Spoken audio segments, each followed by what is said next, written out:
Welcome to Film on Tape, a free audio library for creatives in film and television. My name is Misha Calvert, and I've worked as an actor, writer, director, and producer for many decades. I had so many questions when I was first getting started in New York, and I just wanted fast, free answers. That is what this library is for. The work that you do as a creative is so important. I really hope that this library is going to help get your work out there. Film on Tape is sponsored by Vermilion, a coaching and educational company for creatives. You can learn more at clubvermilion.com.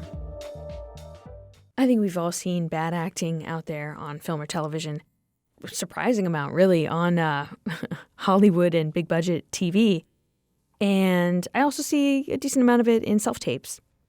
Today I'm going to tell you how to avoid acting bad on camera. It's going to be fun. It's going to be quick. It's one of my favorite topics, acting in general. I was theatrically trained, and so I do understand the difficulty in moving from stage acting to on-camera acting. It's not a simple jump, but it is totally achievable. The first thing that you need to do to avoid bad acting on camera is to act less on camera. The camera, it doesn't really like acting, actually, because it's a microscope and a magnifying glass, and it sees acting, and it sees that acting is fake. So the best thing that you can do is just allow yourself to exist. First and foremost, allow yourself to exist on camera. And really allow, without judgment, without shame, just allow yourself to be seen and be witnessed by the camera. And then, of course, the spine of acting is the same. You have something that you want from the other person, and you're using different emotional tactics to get it, sometimes physical tactics. But the levels of acting that are required on stage, it's just too much for the camera. Imagine the camera is really staring at you, really super close, and they're very super sensitive and super smart. And so you can just blow it out with stage acting. So try not to act at all, actually. And whatever you want from the other person, your real government name, you are going after it. You're not pretending to go after it. You're not pretending that you're this, Victorian lady or a hacker in the Pentagon. You are that person, and you're really going after the thing that the reader has that you want. So, in summary, less acting, more existing. Number 2 way to avoid bad acting on camera is to remember that you're in an environment.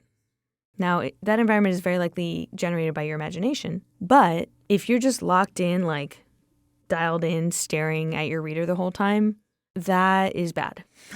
Makes you look like an amateur. Do what I refer to as building the room. And building the room is just in your mind's eye. You close your eyes for 10 seconds. You see what the room looks like in front of you with your eyeballs, and then open your eyes and you see it there as well. So it's still there. And then look to your left and you see what the room looks like in the scene. We're talking imagined circumstances, what it might look like. I'm picturing myself on the set of Severance, just to be transparent. I see the cubicles and the computer screens to my left. I see the weird walls and carpet to my right. And then I look behind me and I see the white walls and the hallway down behind me. So now the room is built, and with my eyes open, I can see everything. Suddenly I'm in a room. Whereas before I was just doing an audition. Now I'm in an environment.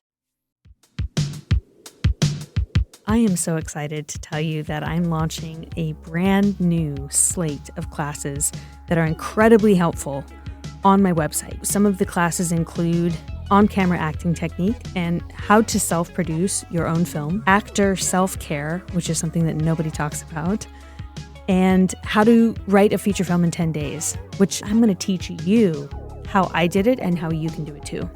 And believe me when I say I poured my heart into these courses. Go to clubvermilion.com. I am so excited about this website.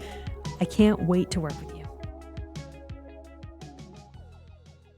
And that environment is going to really do a lot of lifting for the audition that I'm doing. Now, of course, if you're on set, you're helped out by the location, by the props, by the costumes, the lighting, everything, right?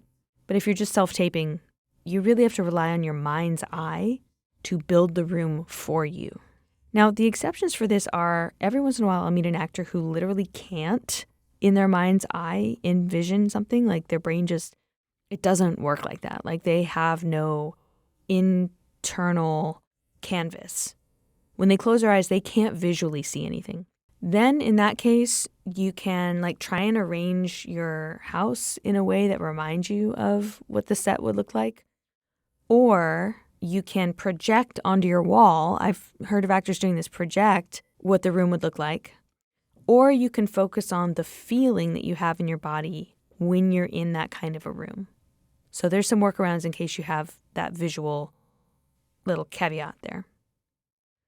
The number 3 way to avoid bad acting is to focus on the reader, specifically on changing the reader. So please have a reader.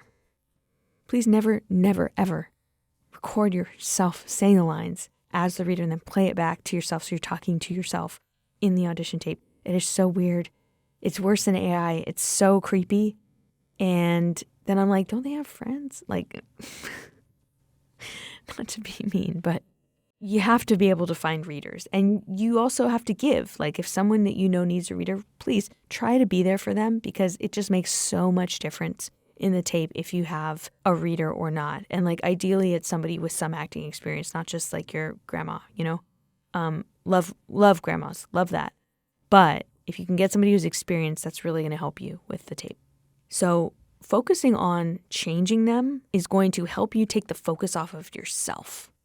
Because when we're just having a regular conversation, most of us are not thinking about myself and, oh, was that stupid? Oh, how I need to really tell them, how was your day? Really nail that line. No, that's not realistic. We're usually focused on the other person and reading their body language. We have in mind what we want. I want to ask them out, but I'm going to start with how was your day? Because just walking up to them and asking them out would be scary. So, you got to mirror real life.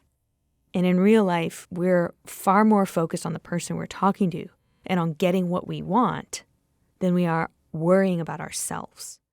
So the added bonus of that last step is that it takes the self-consciousness off of yourself and it gives you a purpose in the room to be able to focus on somebody else, thus mimicking real life.